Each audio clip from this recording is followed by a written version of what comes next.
नमस्कार भक्तजनों, कार्तिक मास को सभी मासों में सबसे श्रेष्ठ मास माना गया है और कार्तिक मास में स्नान दान का और दीप दान का बहुत बड़ा महत्व है। कार्तिक माह में हनुमान जी की कथा।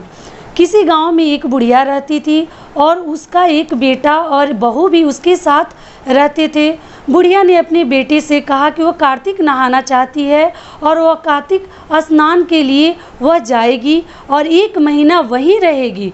यह सुनकर उसके बेटे ने अपनी पत्नी से कहा कि माँ के लिए 30 लड्डू बनाकर दे दो ताकि वह पूजा पाठ करके कुछ खा सके। बहू ने गुस्से में आकर 30 लड्डू बनाकर दे दिए। बुढ़िया नदी किनारे कार्तिक स्नान को गई और वह वही एक किनारे पर झोपड़ी बनाकर रहने लगी। बुढ़िया रोज सवेरे उठकर स्नान करती और जैसे ही 1 लड्डू निकाल कर खाने लगती तो हनुमान जी बंदर के रूप में आते तो बुढ़िया वह लड्डू खुशी से बंदर को दे देती। इस तरह से कार्तिक का पूरा महीना बीत गया और सभी 30 लड्डू हनुमान जी बंदर के रूप में आकर बुढ़िया के सारे लड्डू खा गए। कार्तिक का महीना समाप्त हो गया और बुढ़िया वापस जाने को तैयार हुई तो हनुमान जी प्रकट हो गए। उन्होंने बुढ़िया की उस कुटिया की जगह एक आलीशान महल बनवा दिया। बुढ़िया का पूरा महल धन दौलत से भर गया, उसकी काया निरोगी हो गई, अन्न के भंडार से महल भर गया। इतना सब होने पर वह धूमधाम से अपनी बेटी के पास गई। बुढ़िया को इतना धनी देखकर उसकी बहू ने मन ही मन कहा कि अगले कार्तिक में मैं अपनी माँ को भी कार्तिक स्नान के लिए भेजूंगी। और अगले कार्तिक आने पर उसने अपनी माँ को कार्तिक स्नान के लिए कहा। पूरे 30 लड्डू घी कर बनाकर स्वादिष्ट मेवे के साथ उसने अपने माँ को बनाकर दिए। खुशी खुशी विदा किए।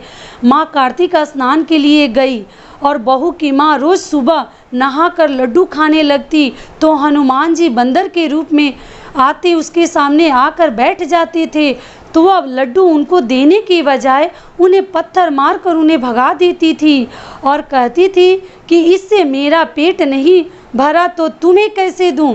उसका रोज का यही क्रम चलता रहा। 30 दिनों तक कार्तिक मास का महीना समाप्त हुआ और हनुमान जी फिर से प्रकट हुए। उन्होंने बहू की माँ को कुटिया के जगह कूड़े कचरे में बदल दिए और माँ को डुक्कर बना दिया, मतलब कुबड़ी सा बना दिया। कार्तिक महीना समाप्त होने पर बहू ने भी अपने पति से कहा कि कार्तिक का महीना खत्म हो गया है, आप मेरी माँ को गाजे बाजे के साथ लेकर घर आइए। लड़का अपनी सास को गाजे बाजे के साथ लेने गया तो वहाँ देखा कि कुटिया की जगह कूड़े का ढेर लगा हुआ था और उसकी सास डूबकर बन पड़ी हुई थी, बैठी हुई थी कुबड़ी सी। लड़के को देखकर हनुमान जी प्रकट हुए और बोले कि बेटा, तुम्हारी माँ ने सच्चे मन से कार्तिक का स्नान किया है और पूजा पाठ किया है, इसलिए तुम्हारी माँ पर कार्तिक देवता का आशीर्वाद बरसा था।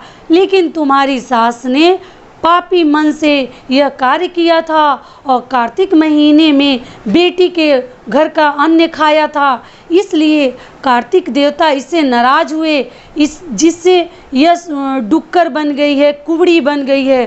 कहानी के बाद हाथ जोड़कर कहना चाहिए कि हे कार्तिक देवता, जैसे आप लड़के की माँ पर बरसे वैसे ही आप समस्त प्राणियों पर वर्षा करिए और सभी भक्त जनों की मनोकामना को पूर्ण करिए, सिद्ध करिए। यही हमारी आपसे प्रार्थना है।